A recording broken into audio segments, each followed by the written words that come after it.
You know whose time isn't up? The front bench. Their time is now. Sabrina Grover was a federal Liberal candidate in the 2021 election. She's a senior advisor at Spark Advocacy and North Star Public Affairs. Melanie Paradis is former communications director to Aaron O'Toole. She's now president of Texture Communications. Former Ontario NDP MPP Gurratan Singh, he's now vice president at Crestview Strategies. He's also the brother of federal NDP leader Jagmeet Singh. And CTV News correspondent, national correspondent, Rachel Aiello, she is here as well. Gang, welcome to Friday. It feels like Monday was maybe a month and a half ago, but here we are. Sabrina, start us off. This shuffle, a lot of new faces. And tell us why this is not damage control mode right now. I think it would be hard to say that it's not. I think there are components of it that, of course, are, and I don't think that anyone is confused about that, right? I mean, I think even Steve McKinnon alluded to that earlier on your show. I think that the Liberals know that there is a problem. Like, I think it would be hard for them to say that there isn't right now. What I do think, though, is that you can think there's a problem and still be in cabinet and have confidence in the Prime Minister.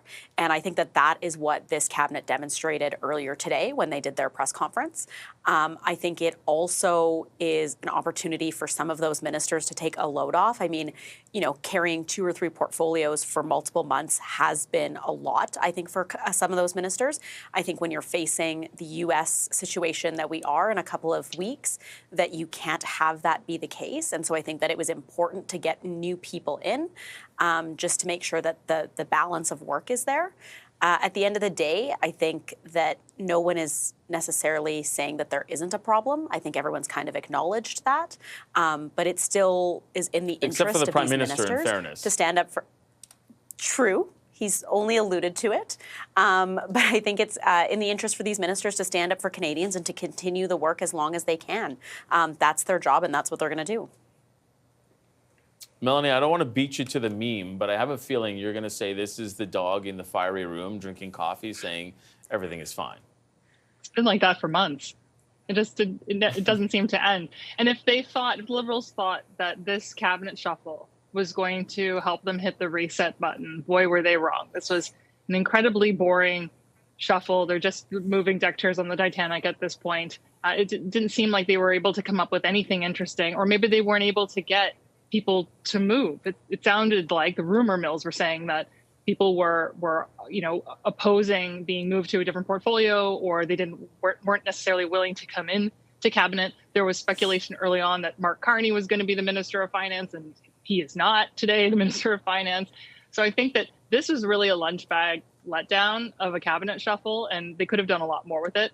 I also think it's interesting who didn't make the cut. Charles Sousa is someone in the Liberal benches who has an awful lot of experience being a former Minister of Finance for the Ontario government when it was under Kathleen Wynne.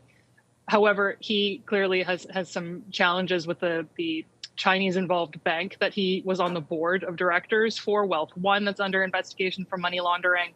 So clearly he can't be in cabinet, but that is, I think, quite an interesting story that hasn't really been talked about in the shuffle yet.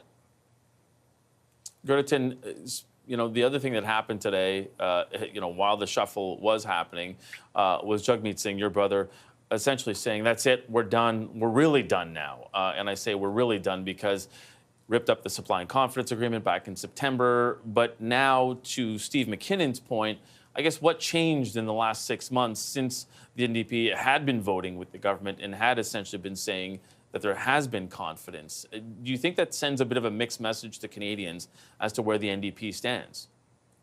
I think off the top of this segment itself, you recognize that the past week has felt like a month.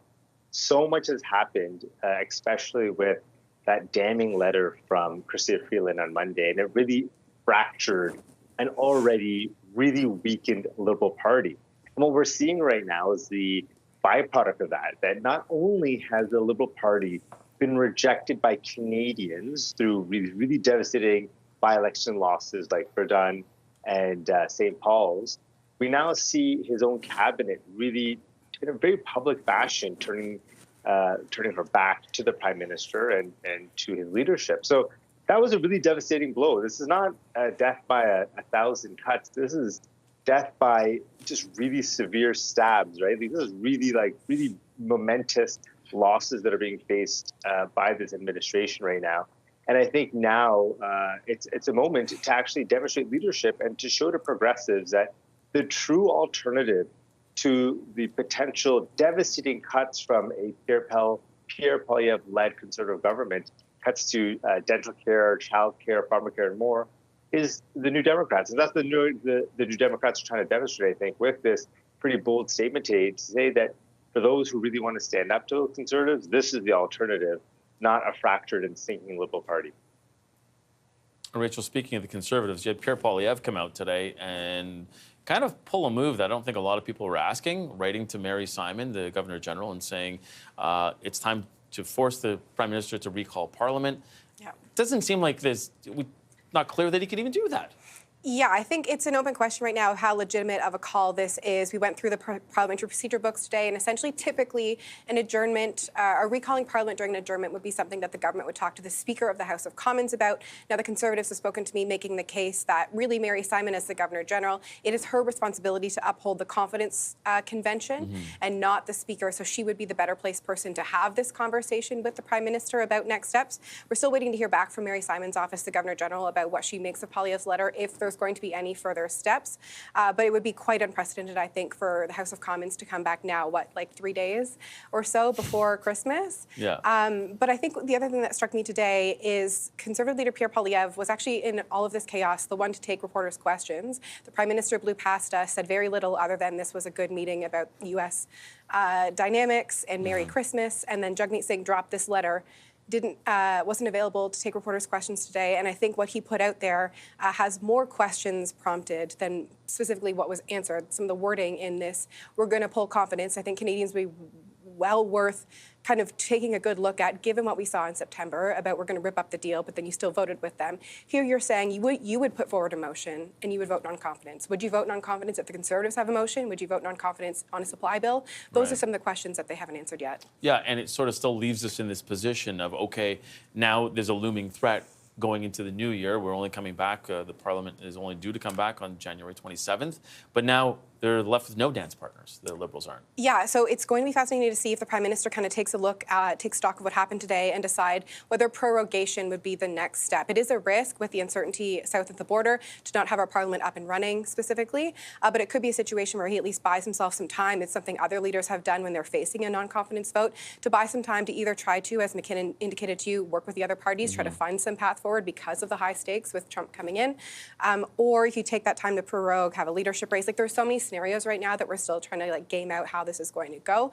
But certainly, as things stand, the Prime Minister has until late January to face that vote. Yeah, and Mel must be smiling there because she remembers back, I don't remember how many months ago was it, she first mentioned the big P word. September. Okay, I'm going to mention the B word, a break. We got to take one. When